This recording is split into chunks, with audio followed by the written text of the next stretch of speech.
नमस्कार, आप देख रहे हैं डीए न्यूज प्लस का खास कार्यक्रम चर्चा है और बहुत सारी चर्चाएं लेकर हाजिर हूं मैं शकील साजिद। गैंग ऑफ रायपुर, जी हाँ, गैंग ऑफ वासेपुर की तर्ज में रायपुर में अब अपराधियों पर शिकंजा कसने की तैयारी तेज हो गई है। कमिश्नरेट सिस्टम लागू होने के बाद पुलिस ने शहर के तमाम गैंग्स की नई कुंडली तैयार की और इस बार जो आंकड़े सामने आ रहे हैं वो चौंकाने वाले हैं। रायपुर में अब गैंग्स ऑफ क्राइम्स पर बड़ी कार्रवाई की तैयारी है। कमिश्नरेट सिस्टम लागू होने के बाद पुलिस ने शहर के अपराधी गैंग्स का नया डोसियर तैयार किया है। पहले जहां सिर्फ 10 गैंग्स चिन्हित थे, ऐसा सूत्र बताते हैं, वहीं अब यह संख्या बढ़कर सूत्र बता रहे हैं कि 19 हो गई है। हालांकि कुछ निष्क्रिय गिरोहों को गैंग को सूची से हटा दिया गया है। पुलिस के मुताबिक इन गैंग्स में हत्या, लूट, चाकूबाजी, चोरी और नशीले पदार्थों, ड्रग्स की तस्करी जैसे गंभीर अपराधियों में शामिल आरोपी सक्रिय है। शहर में करीब 600 से ज्यादा आदतन अपराधी चिन्हित किए गए हैं। वहीं राजधानी रायपुर में 120 से ज्यादा गैंग चाकूबाजी और हिंसक वारदातों में शामिल है, जबकि 75 गिरोह ड्रग्स और गांजा तस्करी में सक्रिय है। इतना ही नहीं, बाइक चोरी और सुने मकानों में वारदात को अंजाम देने वाले गिरोहों को भी अलग से निगरानी में रखा जा रहा है। रवि रहलू गैंग, मुकेश बनिया gang, Yasin Ali gang, Asif gang और बादशाह गैंग, रवि रक्सेल गैंग, जहां तक मैं समझ रहा हूं, कई बड़े नाम इस लिस्ट में शामिल हैं। कुछ गैंग के सदस्य फिलहाल जेल में हैं, लेकिन अभी भी जेल से उनके नेटवर्क सक्रिय बताए जा रहे हैं। पुलिस अधिकारियों का कहना है कि हर थाने की अपनी निगरानी सूची होती है, जिसके आधार पर अपराधियों का रिकॉर्ड रखा जाता है। अब जिला स्तर पर इन सभी गैंग्स का डोजियर तैयार कर सख्त मॉनिटरिंग की जाएगी, जिसमें थाना पुलिस के साथ क्राइम ब्रांच की टीमें भी नजर रखेंगी। यानी मामला साफ है, रायपुर पुलिस अब अपराधियों पर पूरी तरह नजर रखने के मूड में है और आने वाले दिनों में उम्मीद है कि इन गैंग्स पर बड़ी कार्रवाई देखने को मिल सकती है। बहरहाल खुलेआम ये गैंग्स आपस में टकराते हैं और आसपास के माहौल में दहशत फैलाते हैं। ये हर हफ्ते का काम है। आगे बढ़ते हैं। महाराष्ट्र से राजनीतिक, सामाजिक, धार्मिक तौर पर एक चौंकाने वाला मामला सामने आया है। यहां एक तथाकथित बाबा के काले कारनामों ने पूरे के पूरे सिस्टम को हिलाकर रख दिया है। नरबली की आशंका से लेकर महिलाओं के शोषण तक, और अब इस केस के तार नेताओं और बड़े अफसरों तक पहुंचते नजर आ रहे हैं। महाराष्ट्र के नासिक से सामने ये मामला सिर्फ अंधविश्वास का नहीं, बल्कि एक बड़े संगठित नेटवर्क का खुलासा करता है। तथाकथित बाबा अशोक खरात, जो अपने आप को सेना से रिटायर्ड पर्सन बताता है, इस अशोक खरात को पुलिस ने यौन शोषण, ब्लैकमेलिंग और अंधश्रद्धा से जुड़े मामलों में गिरफ्तार किया है। इसके खिलाफ अब तक 8 केस दर्ज हो चुके हैं। जांच के दौरान पुलिस को 100 से ज्यादा संदिग्ध वीडियो, लाखों रुपए कैश और बड़ी मात्रा में संपत्ति से जुड़े दस्तावेज मिले हैं। सबसे चौंकाने वाली बात यह है कि जांच में 5 संभावित नरबली के संकेत भी मिले हैं। हालांकि इसकी पुष्टि के लिए फोरेंसिक जांच जारी है। आरोप है कि बाबा तांत्रिक विधि और शुद्धिकरण के नाम पर महिलाओं का शोषण, यौन शोषण करता था और उनके अश्लील वीडियो बनाकर उन्हें ब्लैकमेलिंग करता था। इस पूरे नेटवर्क का दायरा इतना बड़ा था कि इसके तार नेताओं और अफसरों तक के परिवार से जुड़ते नजर आ रहे हैं।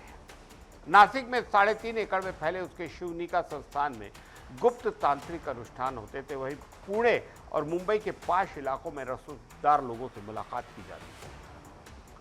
इतना ही नहीं, चमत्कारी शहद के नाम पर करोड़ों का खेल भी सामने आया है।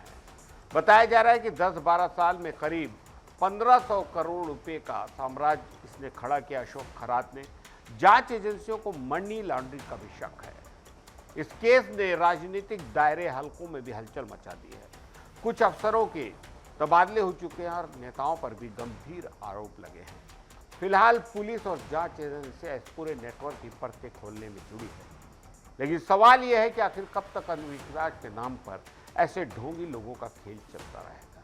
बहुत से गंदे अश्लील रील और वीडियो सोशल मीडिया पर चल रहे हैं अशोक खरात और इससे जुड़ी बहुत सारी महिलाओं के, लेकिन हमारी भी अपनी एक मर्यादा है, एक संयम बरतना पड़ता है। हम इस तरह के वीडियो को अपने इस चैनल पे, डीए न्यूज़ पर, जो हमारा एक पारिवारिक चैनल है, इस पे बहुत ज़्यादा दिखाना गलत समझते हैं।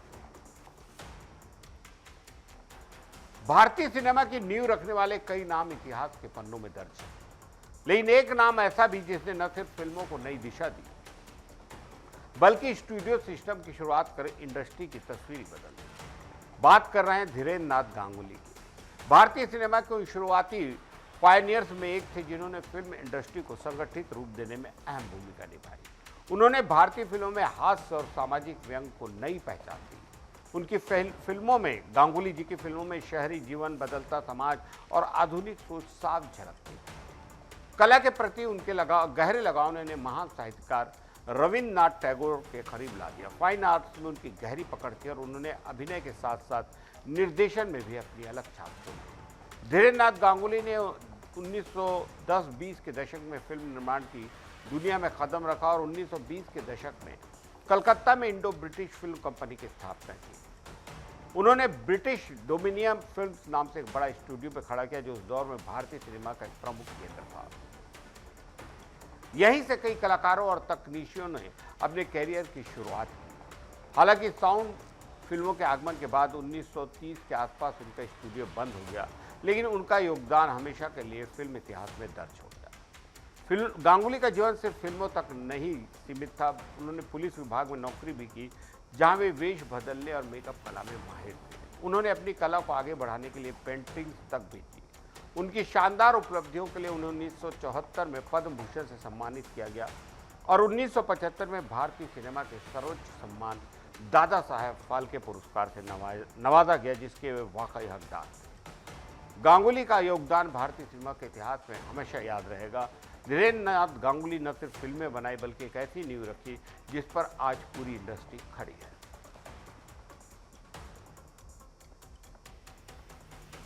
एक बहुत शानदार खबर आईपीएल से जुड़ी, दिलचस्प भी है। एक ऐसा खिलाड़ी जिसे कभी नीलामी में 30 लाख में खरीदा गया था, आज वही हजारों करोड़ खर्च कर टीम का मालिक बन गया है। यह कहानी है आर्यमन बिरला की। आईपीएल में अक्सर खिलाड़ियों की किस्मत बदलती है, लेकिन आर्यमन बिरला की कहानी कुछ अलग सी है।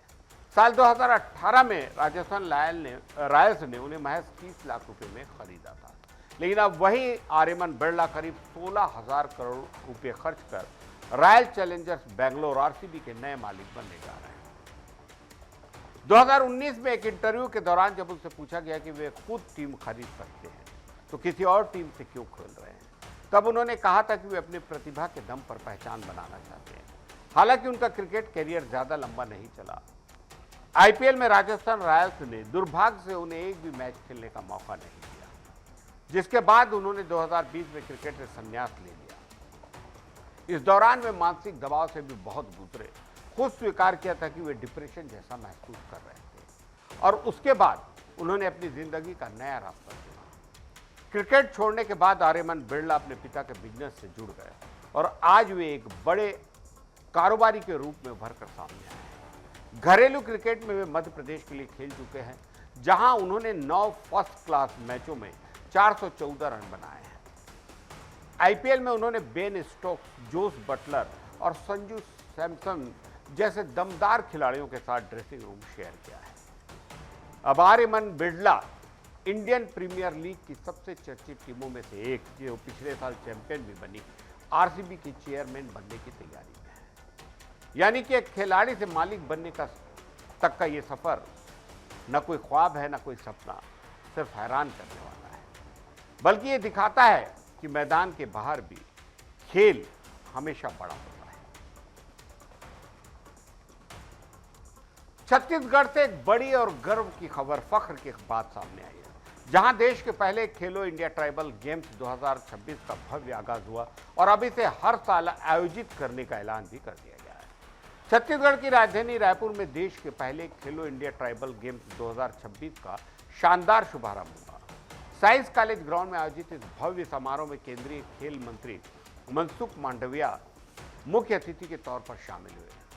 उन्होंने बड़ा ऐलान करते हुए कहा कि अब ये ट्राइबल्स गेम हर साल आयोजित किए जाएंगे और उससे भी बड़ी बात जो हमारे लिए फख्र की बात है कि इसकी मेजबानी हमेशा छत्तीसगढ़ ही करेगा, जब तक कि अगली कोई घोषणा नहीं होती।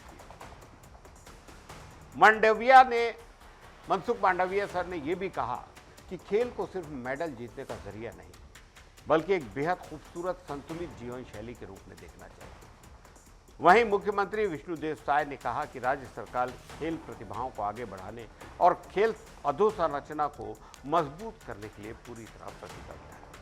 इस आयोजन में देश भर के 30 राज्यों और केंद्र शासित प्रदेशों से करीब 2500 खिलाड़ी हिस्सा ले रहे हैं, जो 9 अलग अलग खेल विधाओं में अपनी प्रतिभा का प्रदर्शन कर रहे हैं।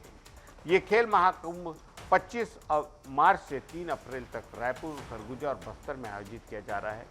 इस कार्यक्रम में हॉकी इंडिया के अध्यक्ष, शानदार हॉकी खिलाड़ी दिलीप तिर्के और ओलंपिक पदक विजेता बॉक्सर साइखोम मीराबाई चानू भी मौजूद रहे। उप मुख्यमंत्री अरुण साव ने इस मौके पर केंद्र से खेल विश्वविद्यालय और साइंस सेंटर की मांग भी की, जिस पर केंद्रीय मंत्री मनसुख मंडाविया ने सकारात्मक संकेत दिए, ऐसा सूत्र बताते हैं। छत्तीसगढ़ अब खेलों के नए हब के रूप में उभर रहा है और ट्राइबल गेम्स के जरिए देश की जनजातीय प्रतिभाओं को निश्चित ही एक बड़ा मंच मिलने जा रहा है, जिसके लिए राज्य सरकार बधाई की पात्र है। आज की चर्चा में इतना ही। इजाजत दीजिए शकील साजिद को। आपके लिए फिर से चर्चा में बहुत सारे विषय लेकर हाजिर होगा। नमस्कार।